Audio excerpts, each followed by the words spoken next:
Got my bike in the back of the truck. Sunday morning, start of July, and I've got a couple free hours, so I drove to the coast and thought about doing the Old Coast Trail up near the Bixby Bridge. There's some nice views here on the coast. I'm about ready to get on my WR250R and do a PCH run. This is kind of a mini adventure of sorts. So I got the WR outfitted with some extra tools in the Kriega bag, along with the OEM toolkit. Got some ram mounts. Just bought a ram mount, kind of big claw for the phone. I'm gonna have my camera set up here, and just changed the tire to a new inner tube. And pretty much that's the bike I'm gonna ride with. Some of the gear I'll take, just some extra batteries. I recently bought a Garmin InReach, and I'll probably do a review on that later. And got my brunch with me, extra pair of gloves, my riding jacket, and my helmet with my second GoPro. So I'm about ready to hit this road. Let's go have some fun this morning.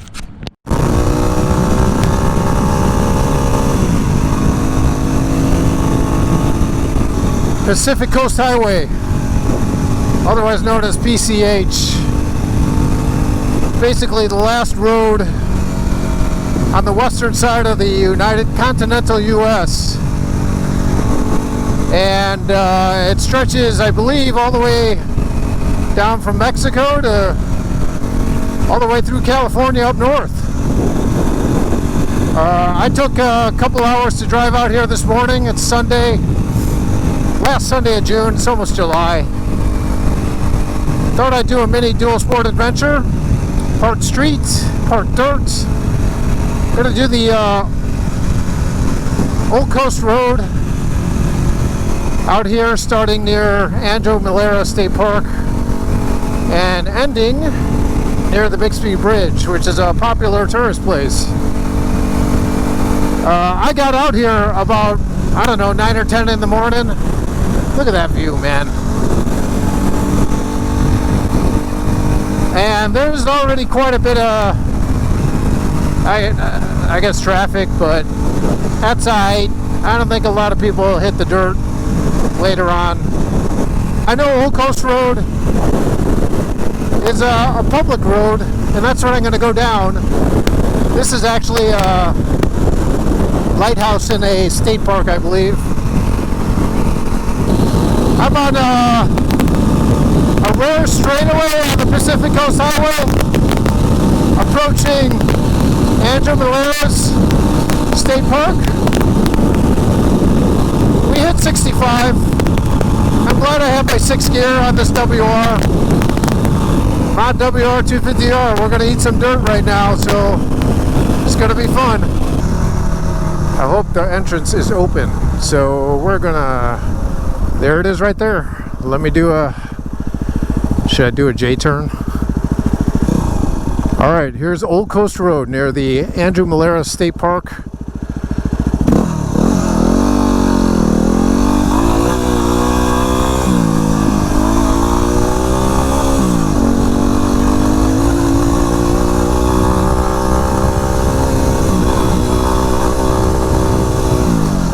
I've taken this road before in my truck with the family, and we had some pretty spectacular views up in here.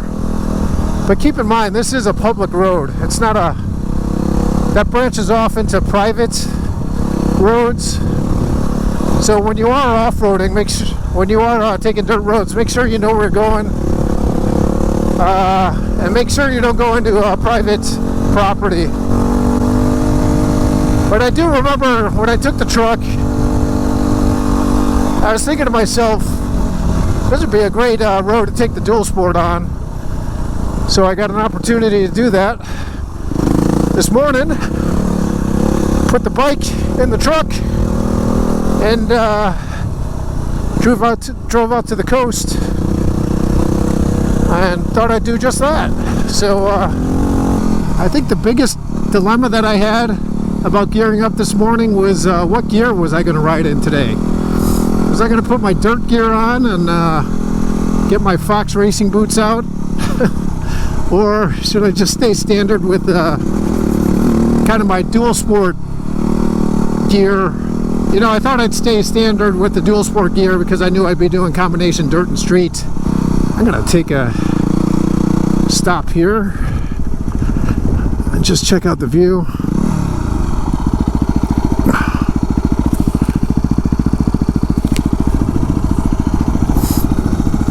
Yeah, we stopped here last time for lunch.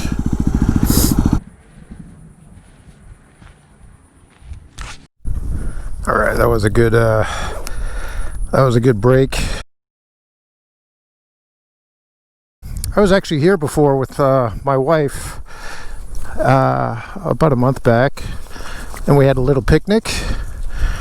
And so I'm back, and I had a little brunch this morning before I do some more riding. So after the brunch, whatever you pack in, pack out.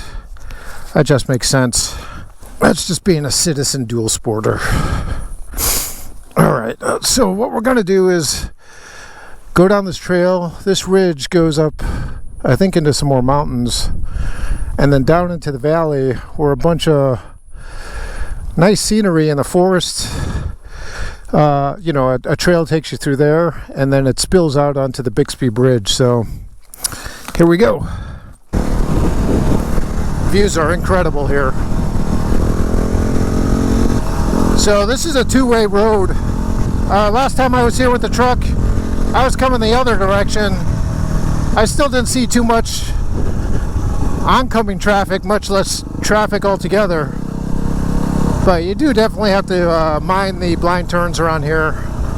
They're definitely going to go a little bit faster on a dual sport than in a vehicle on this trail. This looks like Jurassic Park. Twisties and dirt. Gotta love it, man. Seriously, looks like the start of a frickin' Jurassic amusement ride. Incredible.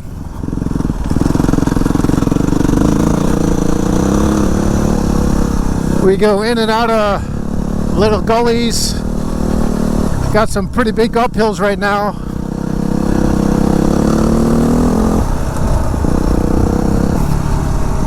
Yeah, so if you've been following me on my channel, you're watching me learn how to ride dirt and street, become a dual sporter. That's the thing about one thing I like about this sport is it is challenging, but you know, no one starts off as an expert. So you create little milestones and goals, and you work toward that end. Honestly, I think dual sporting is kind of the gateway drug into other things. And if you're learning how to ride a bike, it's probably what you should do first, in my opinion, because you get a little bit of street, a little bit of dirt. You feel out your capabilities and get to flesh out what you want to do with those capabilities as you move forward. Do you want to strengthen your strengths, or do you want to focus on improving your opportunity areas? And then that defines your riding career. So for me personally, I still love riding dirt, and more than I do road. But I do realize, you know, to get the dirt, you have to take road. So it's a necessary evil.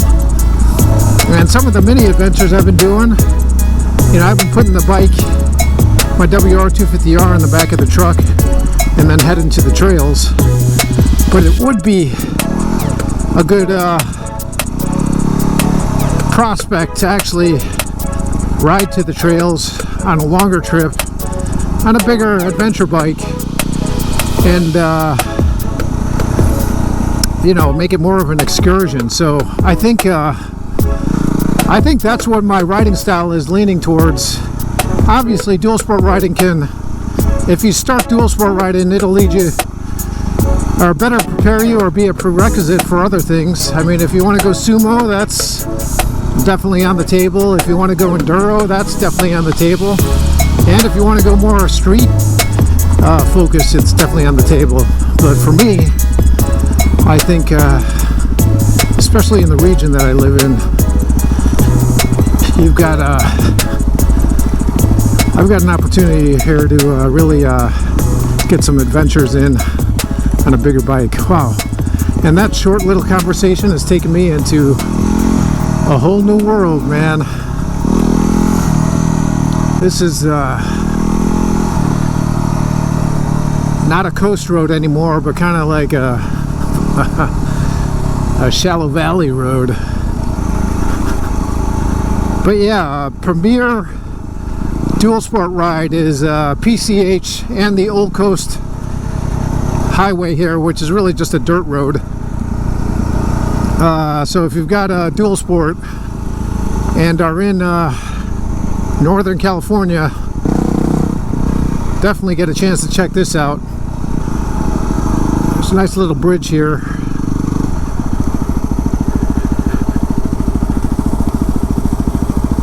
And a creek. Pretty cool. Looks like a switchback coming up. So in and out of the valleys here. I'd consider this trail pretty moderate. Yeah, there's a dual sporter. Oncoming traffic.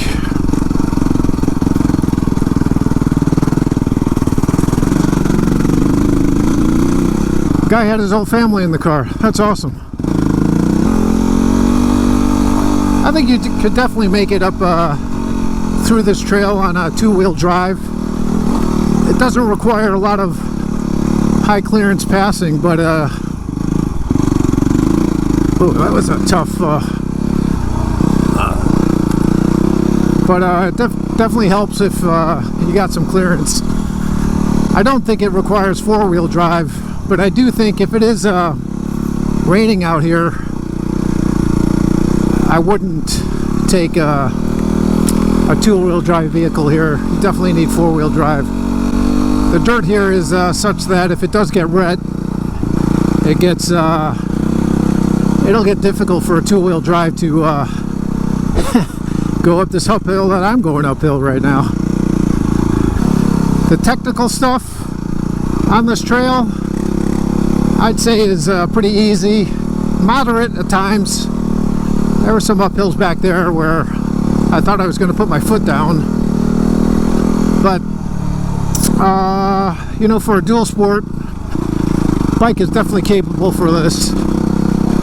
Now for a four-wheeled, yeah, I feel my back end slide in there. I put my foot down on that. Anyways, for a four-wheel drive vehicle, I'm gonna drop it. I'm in one now. These ruts are making it challenging for sure.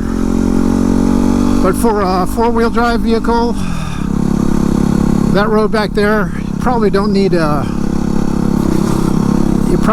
high clearance. You do need some confidence in your vehicle.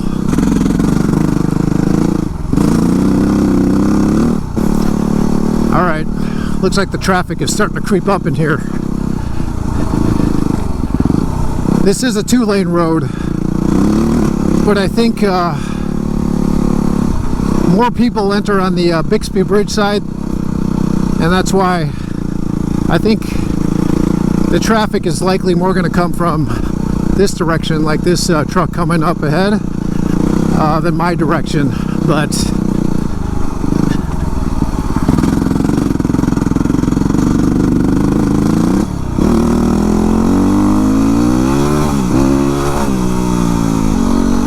have communication with people on the trail. That guy told me to go the other way because he felt more confident, I guess, on the opposite side of the road, which is fine.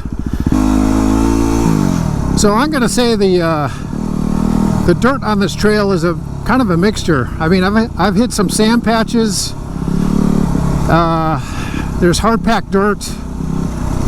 There's areas where there's kind of gravel and baby heads. So you're seeing a lot of different textures here. Makes it entertaining. I mean, I'm cruising about 20-25 miles an hour here. Even in a Jeep or a Taco, you'd probably be about 10 or 15 miles per hour. But that's not the point. The point is to soak in the goodness of the Mother Earth here. Huh, a fork in the road.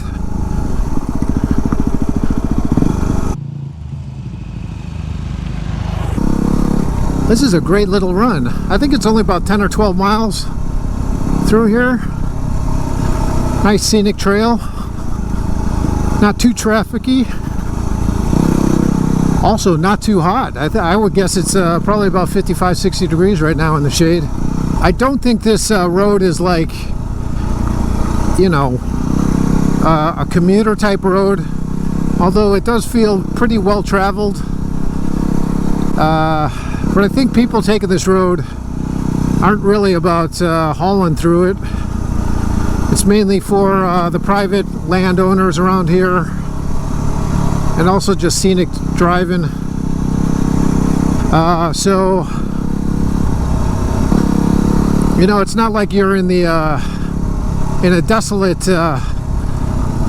kind of scenario here, but pretty cool. Nice area to just contemplate things.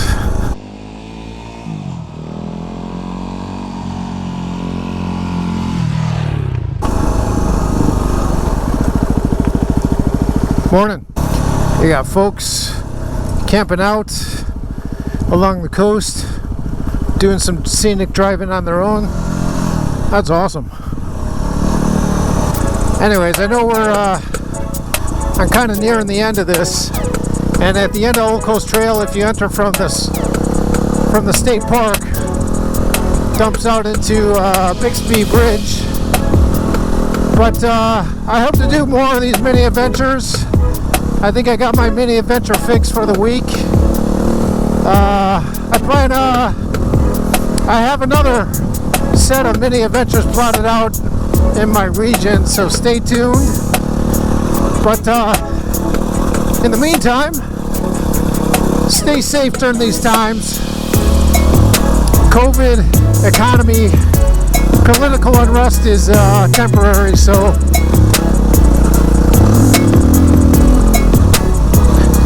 but your personal ambitions and your goals need to persist, man. So stay safe, and we'll talk to you guys again. There's the bridge. Awesome.